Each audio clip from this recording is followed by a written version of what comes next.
Hi Lawrence, Professor Sebastian. Just making a video here to give you some feedback on your second exam in Precalc and also talk to you a little bit about preparing for the final exam, which, believe it or not, is coming up in, geez, 5 or 6 days, this Thursday or Friday. Okay, so here's the deal. Before I reviewed your work, my math lab had graded your Precalc exam here at 38.33%. After I reviewed everything, your final grade was 58.03%, which I know is probably very disappointing to you, and I don't know, I feel like the amount of time you're able to put in, and I don't know, it's hard for me to tell totally what's going on with you. Your current average in the course is 77.3 run, which is, C plus B minus area, and I know that you're pretty good at math, and this is probably not what you would want, but I know you've had issues with printing and emailing and all sorts of things, but hang in there. We'll get you through this, and we want to get you up into at least those B's, okay? So work hard this last week. In preparing for the final, just know that 50% of the exam will come from the first two exams. So right off the first two exams.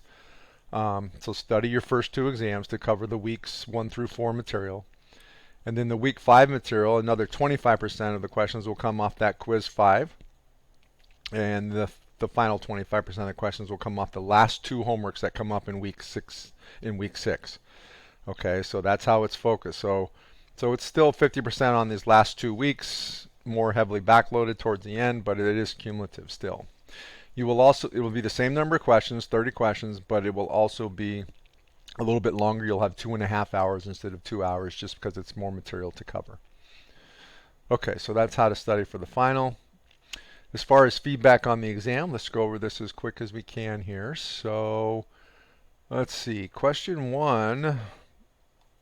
I'm just going to kind of go over. If I don't have, let me see, I gave you some feedback. I added some pages to give you some feedback on stuff you did not provide me work on. I added the second page. So here in question 1, you got it wrong, and you said that it's a set of all x except for 5. Well, the problem is this is a rational function.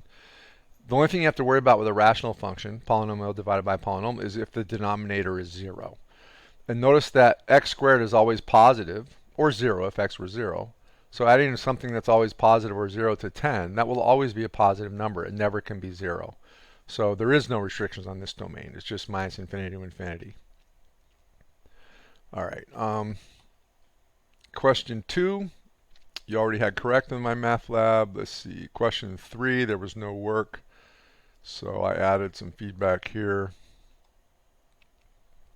So let's see. You just put minus 5 halves. I don't know where the 5 comes from, and I didn't have any work here. So the horizontal asymptote is it's y equals, and then you take the highest power.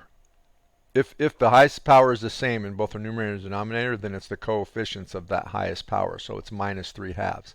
So y equals minus 3 halves is your asymptote. I gave you some benefit of the doubt because I thought you were looking, maybe it was a transpose. You wrote 5 down instead of 3. But again, without you showing me, it's hard for me to know. But I did give you some benefit. You went from 0 to 0.5. Let's see, question 4. All right, question 4 here. All you did here was write down the problem. So notice that if I have a number times a number, and that number is positive or 0, then they both have to be either positive or 0, or they both have to be negative or 0, right? So you just have to work through those two situations. Either they're both positive, so that means x has to be greater than or equal to minus 6, and x has to be greater than or equal to minus 4, so that's restricted to x has to be greater than or equal to minus 4. Or the situation where they're both negative numbers would be x has to be less than or equal to minus 6, and x has to be less than or equal to minus 4. So that's restricted by x has to be less than or equal to minus 4. I'm sorry, minus 6. So that means the domain is minus infinity to minus 6, and then minus 4 to infinity, which is what they have here. Including those points, right? I should have included those points because it's greater than or equal to. So including those points at negative 6 and negative 4. All right, let's see, question 5. Did you have question 5? Doesn't look like it. So I gave you some feedback on question 5 here. So you knew there was something going on at 0 and minus 9/4. We're looking for the entire solution set though, right? So the entire solution set says, again, if I have, so I factored an x out first, and that means I have a number x times another number, 4x plus 9, where they're both, where I end up multiplying those gives me a positive number, or 0. That means that either they're both positive or they're both negative, just like we had in question 4. So if you work through those, you see what the restrictions are, and you get the entire domain. I did give you some benefit of the doubt because you knew something was going on at 0 and minus 9/4, but I just wanted you to understand how you really need to work through that. All right, question 6. Again, you didn't have any work, so question 6 here, I don't think you wrote 6. I just, the solution set though, so I mean, I just, without work, I couldn't even see what you were doing. So again, this is a lot more complicated than just writing the number 6 down here. You have to, like, again, we have a fraction. So we got two numbers, minus x plus 2 and x minus 6. If I have a fraction and that fraction is positive, that means the number in the top has to be positive and the number in the bottom has to be positive, like I put in here in case 1. And the number in the top could be 0, so that's why I wrote or equals to 0. Or they're both negative, or the numerator 0. So, or they're both negative, or the numerator 0. And then you work through those. The first case, where they're both positive, you see that x has to be less than or equal to 2 and x has to be greater than 6. Not possible. Can't do that. Second case, you get that x has to be greater than or equal to 2 and less than 6. So there's your solution set. All right, so let's see. 7, 8, 9, 10. Those all look good. No work, but you didn't have, you got them correct, so that's good. Let's see, number 11 was correct with my math lab already. Number 12 is right here. Okay, so with number 12, you wrote, your answer that you put was 1/2. You wrote -1. Okay, so the way you have to think about this is, you have log base b of 1 over root 6 equals y. So that means b to the y, right? 6 to the y is equal to 1 over root 6. But 1 over root 6 is 6 to the minus 1. Not 6 to the minus 1/2, not 6 to the minus 1. So I give you some benefit of the doubt that you were thinking through that. You just didn't, you quickly wrote -1. So I increased it all the way up to 0.67 there. 13. 13's right here. Okay, so with 13, you split these up correctly, you just didn't finish, right? It's not fully simplified, right? So if you have log base b of something divided by something, you do a minus sign, which you did. But then, now you have log of something times something, so that can be log of x squared plus log of y. But then the 2 on the x squared can come down in front, so it's 2 log of x plus log of y. And then the 3 on the z could come down in the front as well, so -3 log. So you just didn't finish simplifying that. So increase that to 0.33 because you knew, these are 2 steps I really wanted to see if you could do those 2. All right, let's see, 14 and 15 you don't have any answer for, and no work, so I worked through these for you here. Number 14. So this is to combine them. So the first thing you'll do is bring any exponents that are out in front of the log up to the exponent. So this is going to be log of x of 6 and then minus log of y to the 1/5. You can see working that down right here. Then I have log of something minus log of something, so that means divide. Log of x of 6 divided by y to the 1/5. And then y to the 1/5 is just the same as the 5th root of y. So that's the answer they were looking for.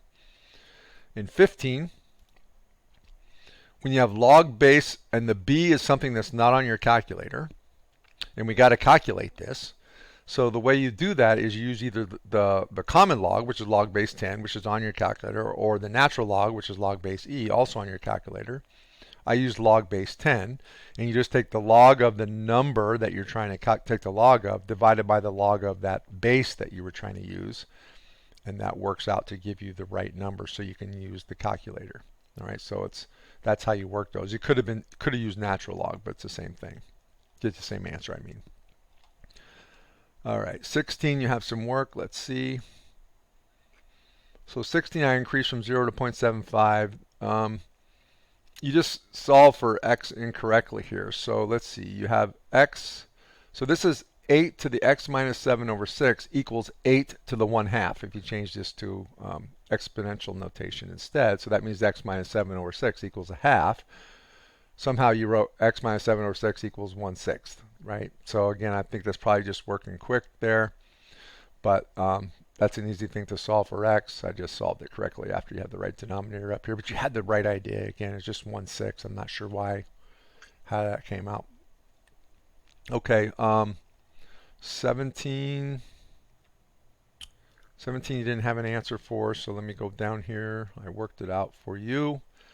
So 7 to the 3x plus 4 equals 2 to the x minus 5. So I got to get these functions of x out of the exponent. The only way to do that is to use logarithm. Most people use natural logarithm. It doesn't matter. You could use common logarithm if you wanted to. But the bottom line is you just take the log of both sides. That allows you to bring the exponents down in front of the log, the whole quantity. Now it's just a basic algebra equation to solve for x. So you work through that, solve for x, and then you can plug in your calculator and get an approximation. All right, 18.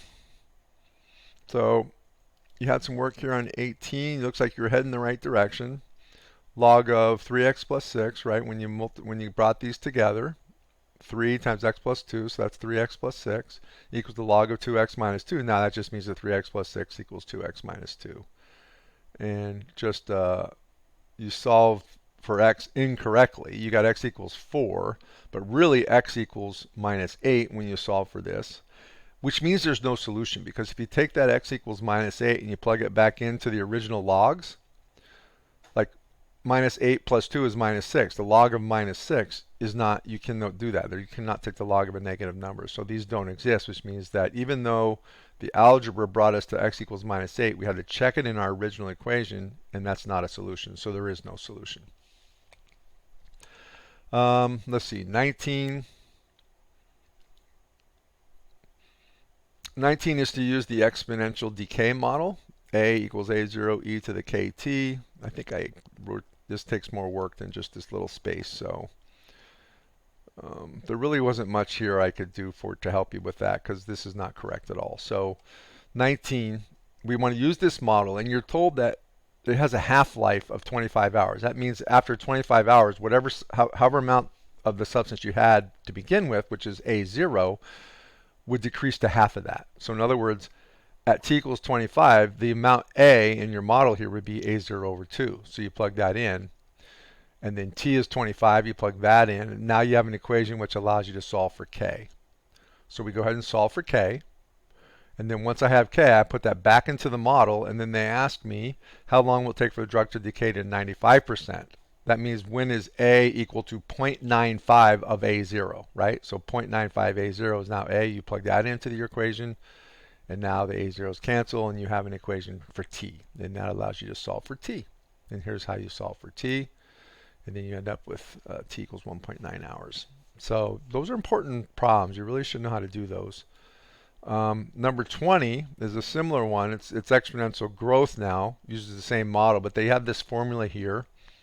Let's see, you do 20, yeah. They have this formula here that says that this is how long it takes to double as long as we know k. Well, we know k by looking at this, because here's k, 0.006. That's k, 0.006. Now they ask for it in part A as a percentage, so you just multiply it by 100. Move the decimal over 2 over and you get 0.6. So then you just have to take natural log of 2 divided by 0.006, which is what you have. And you got 115.5, and what'd you put? 6. I don't understand why that happened. So it's like you plugged it back into something else that you weren't supposed to do. So I'm not even sure what you were doing there. But you had the right answer right here, and if you knew to stop there, that's what all you were looking for was right there. Okay, so let's see, 21. I'm almost, I can't go beyond 15 minutes. I'm at 14 and a half, so I'm going to stop this and restart at problem 21 in the second video.